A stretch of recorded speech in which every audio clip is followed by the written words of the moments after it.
Hi, Sol. Thank you for joining us. We've got Sol Atkinson here, a local architect. And Sol, I really love the work you're doing at the moment. And I was curious if you could tell us where you got started, how you got started in this industry. Yeah, so like most people, I guess I started at university. I went to Victoria and Wellington, did the 5-year degree down there, which were the last round of bachelor students go through before they changed it to be a master's. So 5 years of university down there, and I did some part-time work with some architects from third year. I think I had a job with an architect down there, and then straight out of university went into a larger practice in Wellington. And my year was basically the last year to get jobs before the GFC kicked in. A pretty interesting entry into the industry, but very fortunate that the place I went and worked out straight out of university, we had some larger jobs. Did my first sort of large scale education project, which sort of carried me through 2 years of project, including a lot of construction observation work, which was great. And then, so after being in Wellington for 10 years in total, 9 years, 10 years, we decided to move, my partner and myself decided to move back to Hawke's Bay. We had some family and basically got jobs here, I got employed with an architect, and Sam got employed with an architectural designer in Hawke. And so after a few years here, I was in business with that architect for a bit. And then with the anticipated arrival of our first child, we thought we'd take the leap and start our own practice together. And really just take control of our time and our direction, and basically, and the rest is history, really. That was 8 years ago now, basically. And we've grown from working out of an outhouse at our old house to we have 2 staff now, and myself and my partner Sam in the business. So 8 years feels like a pretty good run to date. So we feel very lucky. Yeah. Looking back, so you've been in practice now for 8 years in Hawke's Bay anyway, but looking back... 8 years in this, now practice together, me and Sam. Yeah. Looking back, one of the questions I always ask people is, what things have changed and what things are constant that you've noticed? Yeah, I guess the constant out of university has been, my whole career has been digital. So through university, I did a lot of hand drawing presentation work with a little bit of Revit modeling and stuff. But as soon as we're out of university, it was always 3D modeling, BIM, everything like that. So that's been a pretty constant, and just the evolutions of that and the improvement in the quality of the software and the different tools that are available. So that's been a pretty constant one through my career. And I guess, that we've always been very aware of the ups and downs of the industry, having come out of university into a very hard down, and then watching the industry crawl back out of that and go up again, and then experience the pandemic and everything else, which has made for a very interesting time. So I'm curious, you said that you, from year 3 onwards, you were working part-time as an architect. How did that change what you did at university? So I was an architectural student, not an architect, architectural student employed as doing a bit of drafting and that sort of thing. And so I guess the first practice I worked for was Jeff Fletcher Architects, who's a really he does amazing residential work, and learned a whole lot around the importance and precision of detail and the consideration of everything as a whole. And it really helped me get through university, because I prefer the realities of our industry, building things and designing things to be built, rather than the idea of a design or that sort of thing. So I don't think I would have necessarily got through the university and without seeing what the industry was actually like on the other side of the degree. That meant that I came out and I knew what I was getting into, and because it's not all design work, my job. A lot of it's administrative and people and technicalities, and that really suits me. Seeing that early on was pretty key, I think. You must have noticed when you left working for architects and started your own business that actually a lot of your time isn't architecture, it's business. Yeah, and I guess it was quite different, because when I was in business with the other architect in Hawke's Bay, I didn't have to do a lot of the business as such. But when we started out on our own, and Sam was on maternity leave effectively, I was effectively a sole practitioner for a time.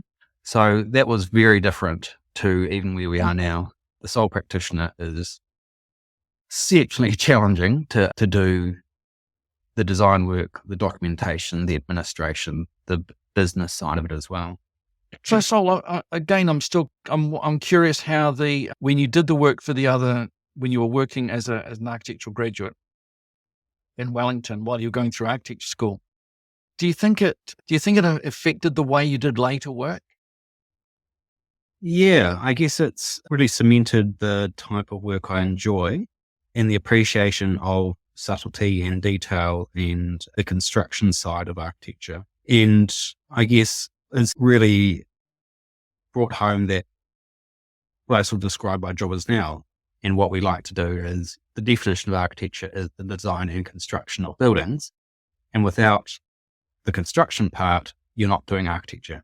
So to me, it's a really fundamental link. And that's why having that sort of real life experience of what it's like to work in the industry during the degree, which was quite heavily design and conceptual based, seeing that sort of light at the end of the tunnel where I was heading to was pretty essential.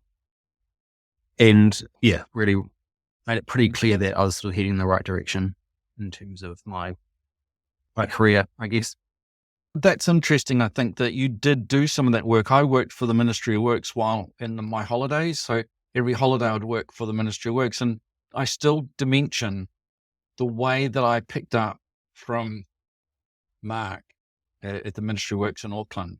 And he had this really lovely, clear graphic. And in those days, we were drawing by hand, where everything was manual drafting. But he used to often draw with a felt tip. And his drawings were so easy to read. They really stood out.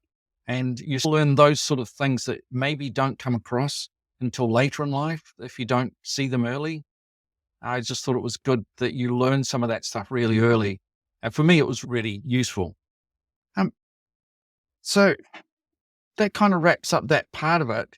And it's been wonderful having you. We haven't been talking very long, so I've got another question for you, if you don't mind. And that was, Ethan and I spoke about CPD a little while ago. And the question came up as to whether we thought that an employer should pay for the CPD. And I'm curious to hear your thoughts. Yeah, CPD is pretty fundamental. I don't know why an employer wouldn't want to pay for a staff's development, because if you're making a commitment to your staff and employing someone, then your baseline is that they're going to be there for as long as possible. You want them to be as good as possible and enjoy what they're doing as much as possible. And that only comes through keeping people interested, challenged, and growing. I mean, without having taking them to courses or doing other things, I think it'd be pretty remiss to not encourage it and pay for it. Because ultimately, as an employee, you're benefiting from their development. People have said, "Oh, but then they leave and blah blah." But that's how it works. I was encouraged to get registered and do training and all sorts of stuff through my former employers, and it's just part of the deal, really. And if people aren't willing to encourage staff to do that, then they're really missing the opportunity that are people. Because you don't know how good someone is until you push them or until you let them grow into what. If I understand you correctly, you've encouraged your staff to expand their skill into Homestar. Yeah, we have. And I guess Homestar is something that we're interested in, and we have conversations with our staff every 6 months as part of a performance appraisal, which is really just a conversation more than anything. And part of that is talking about what do you want to do? Where do you want to go? What's your plans? And Homestar, because it is something that we come across a lot and have incorporated into our business, it's a good vehicle of learning an additional layer of complexity.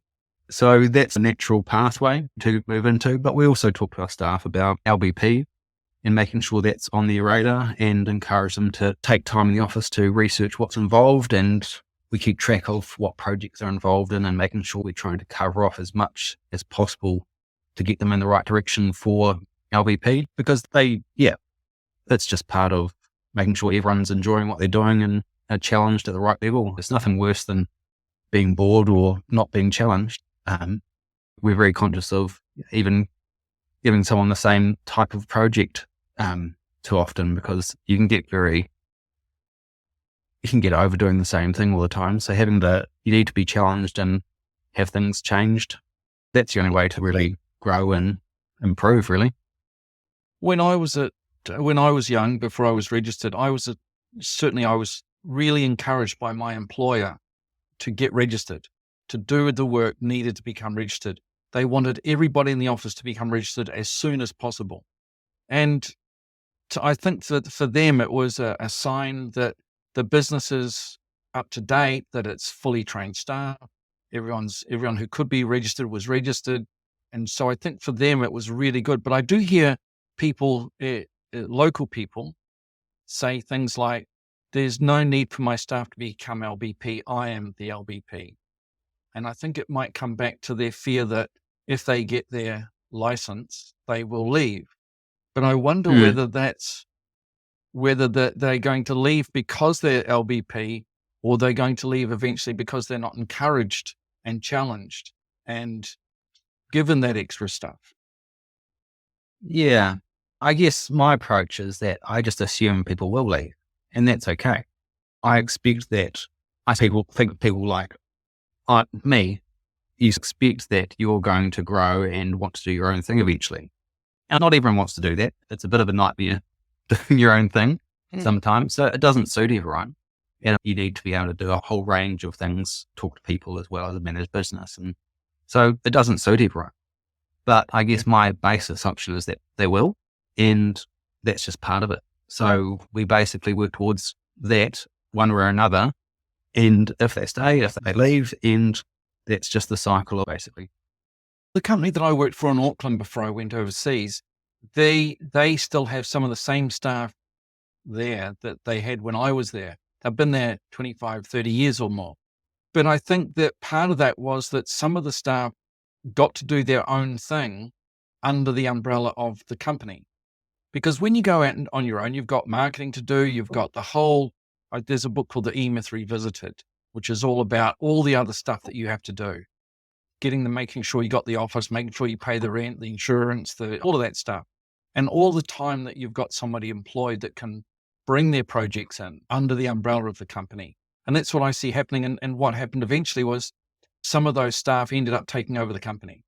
So the company name is now changed, and it's not the same company that I worked for, but there is that DNA is still in there. Yeah, that's an interesting one. I've had a bit of a experience of succession planning, which didn't necessarily work. And I don't really, for smaller practices in particular, I don't think there's any real value in the business, because it is really just the people. I can't sell my business because it's me, Sam, and our two staff. And our two staff can leave whenever they want. So there is no value in the business, in my view. With a bigger practice, and you've got multiple directors, and it's really the name of the business rather than the people, probably, that's fine. But when we're talking about a small to medium-sized business, it's purely the people. I don't really see anyone necessarily taking over my business. It's purely a vehicle for us to run our lives and make a living and make it work around us as much as we can. And that's part of anticipating that staff will want the same flexibility and the same, because we can't offer people a big business sort of succession exercise, really. So yeah, and if people want to do that, go and become an associate and go up the ladder, then there's opportunities for them to do that. But I guess the model that we run is probably a bit simpler, flatter structure. Yeah, so I think in small business, that's probably less applicable, but bigger business, maybe. Yeah. Oh, thanks very much for your time, Sol. It'd be lovely to have you back again. I've still got more questions, and I really appreciate your time. Thank you.